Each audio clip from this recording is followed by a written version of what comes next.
So we found this Splash Americana just a couple hours ago, and there's something wrong with her. What's going on? What are you doing, chicken?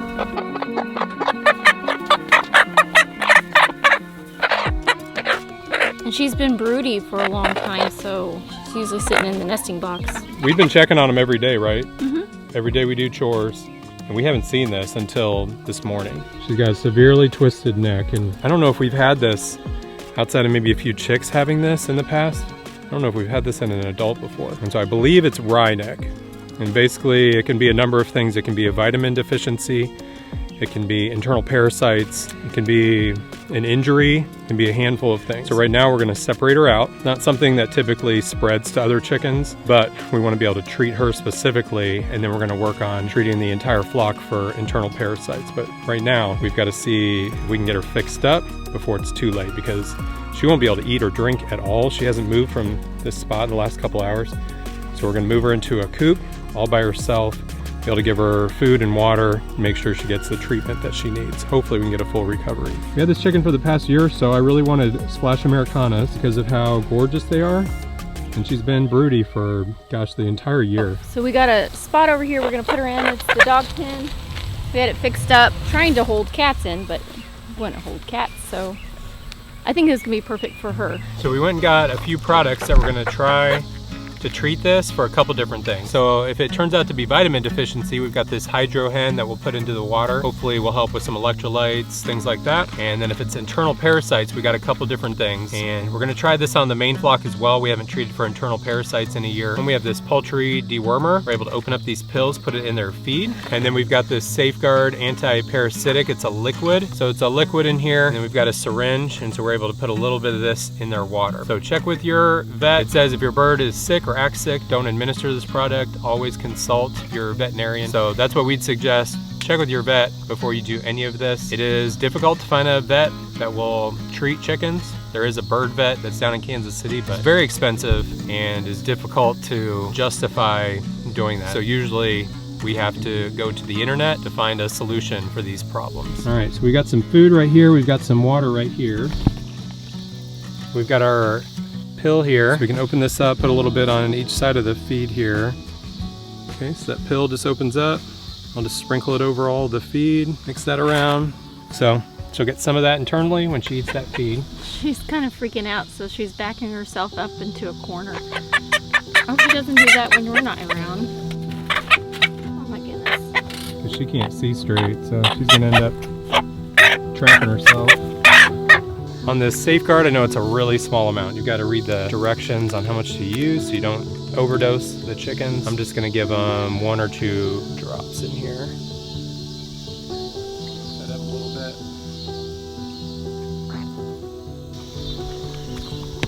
So she does a weird thing. She backs up, and so she's so confused with her head being upside down. So like she has something on her head. She just keeps backing up. She just backs up rather than walking forward.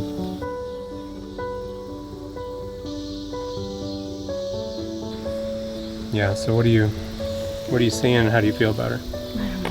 If she doesn't get any food or water, she's not gonna get any better. Well, I'm glad we got her separator in here. We've got a long road ahead. I think the next few nights are gonna be iffy if we'll wake up and have her still be alive. Since she's not getting food and water, she's not really trying to eat at all. We were able to force her to get a little bit of water. So we'll see if we can bring her back from close to dead. So we have been feeding our dog fresh food from the farmer's dog for the past year. And we love these freshly made meals.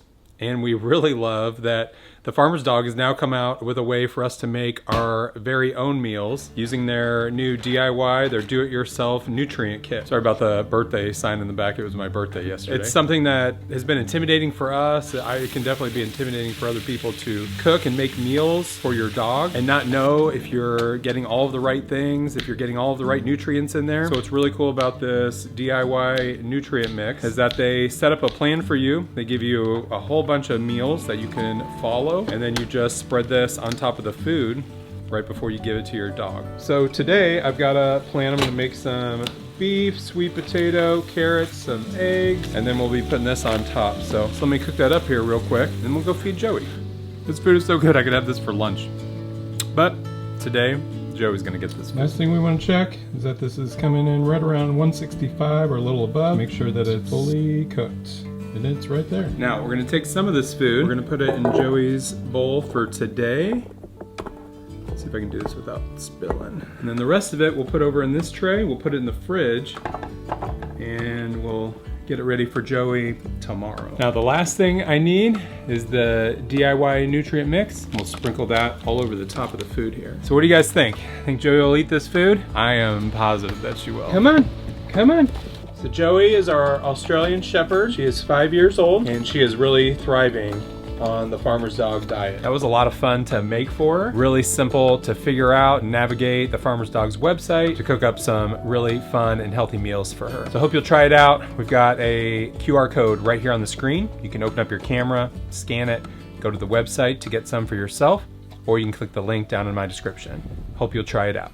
What do you think? Is that good food? Yes. Still alive.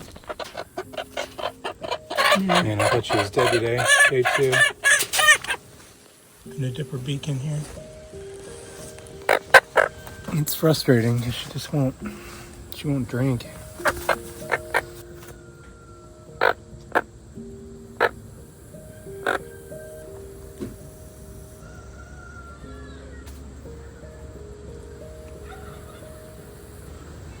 Good job. So we got a little bit of water in her. Now I need to figure out how to get her to eat a little bit. She'll eat a little bit. If you get a little bit on her beak, she'll kind of work it down, but she just wants to turn her neck all the way upside down. Okay, I'm gonna finish up with one last drink. I'll have to come back later and do some more feeding because she's just not getting any. If I can get her to drink at least one more time, I'll feel a little better. All right, this is day 2 in the morning, so I have a feeling I'm gonna need to do this a couple times a day to try to get some nutrients in her. Might have to find a way to give some nutrients through a syringe. I can at least give the drink that way, and maybe I can ground up food or figure out some way to give food as a liquid.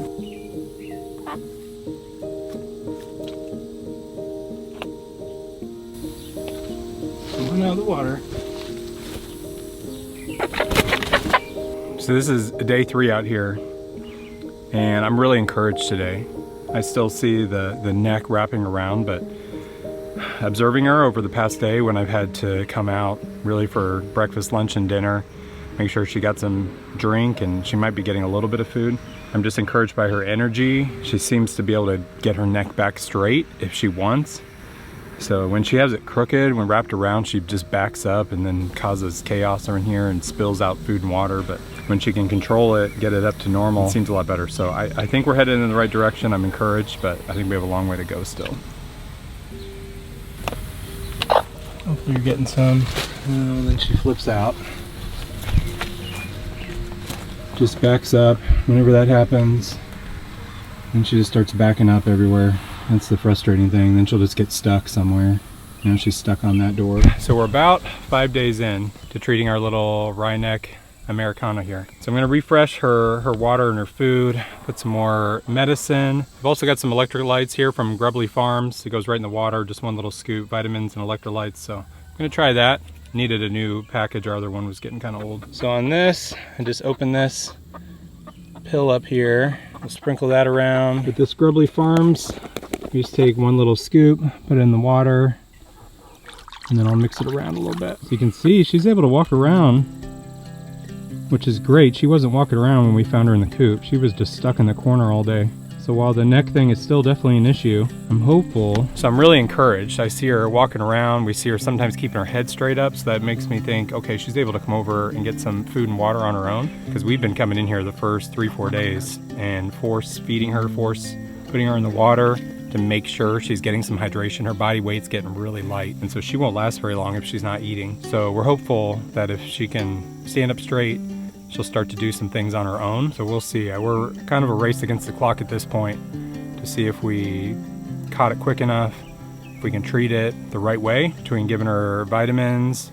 giving her medicine for internal parasites. Hopefully we'll continue to see progress here. Finally having to take this chicken in to the vet. Dr. Burge is a vet that we took our peacock. We took him in a couple years ago, and she did a great job trying to do surgery on him, remove a wing, and just didn't make it through surgery. But she's really experienced, and I think I'm just getting no progress here on this Wry Neck. Need to see if she can help fix this chicken. So we've got about an hour drive to go.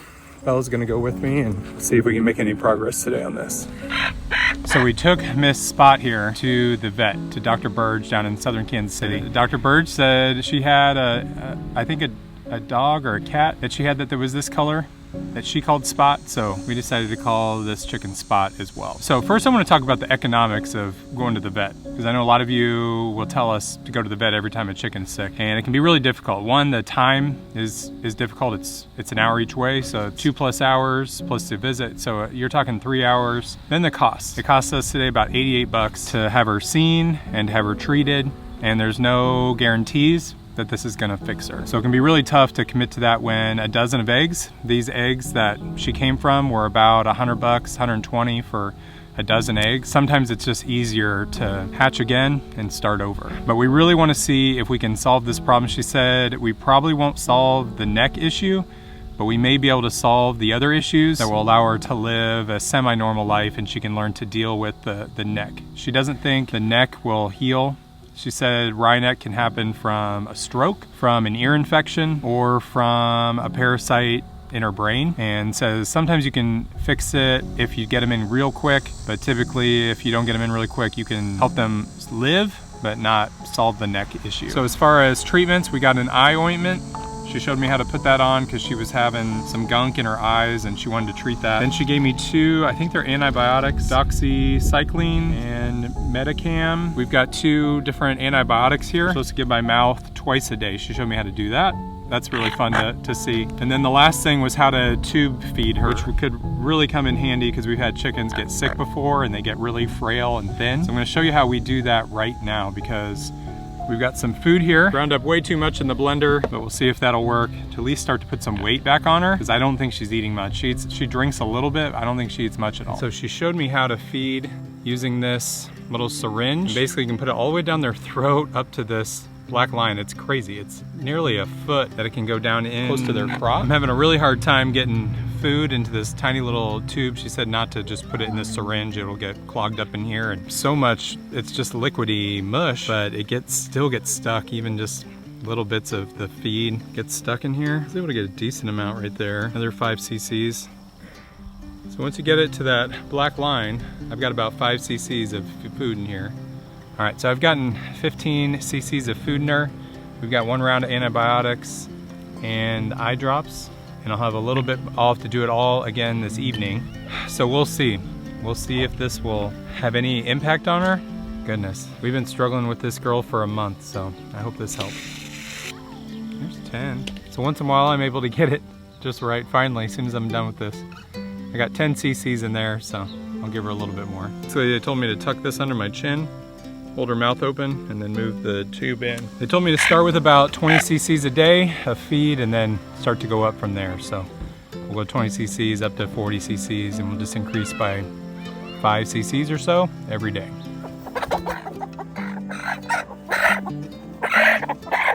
So for the next 10 days, I had to administer the 2 pills. They were cut up into smaller pieces, and I would drop them into Spot's mouth. Then she would eventually swallow them. After that, I used drops to help her with her eye infection. 1 glob under each eye, and then I'd push it up into the eye, which she never seemed to like. Next, I would get her some water, and after chores, I'd come back and do a feeding with her each day. So this is our last day to give the medicine orally to little Miss Spot here.